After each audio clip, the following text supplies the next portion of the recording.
Dengue মোকাবিলায় Howrah corporation এলাকায় নিকাশি নর্দমায় ছাড়া হলো গাপ্পি মাছ।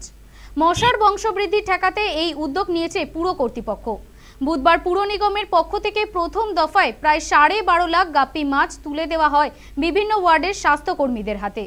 তারা নিজ নিজ ওয়ার্ডের জমা জলে ও নর্দমায় এই গাপ্পি মাছ ছাড়ার কাজ করেন।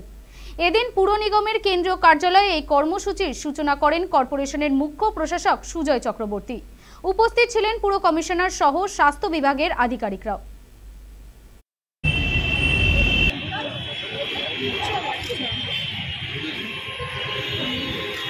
এটা আমরা প্রতি বছর করি। আমাদের state urban development agency soda থেকে আমাদের এই গাপ্পি মাছগুলো দেয়া হয়।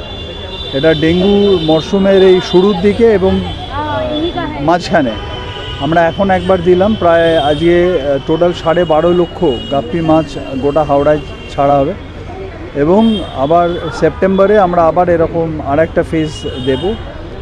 এটা দেওয়ার উদ্দেশ্য বেসিক্যালি এই মাছগুলো কি করে, ওই যে মশার যে লার্ভাগুলো আছে ওরা খেয়ে নেয় মশার লার্ভাগুলো। তো এটা এক ধরনের আমরা ওই ডেঙ্গু নিয়ন্ত্রণের জন্য এটা করি।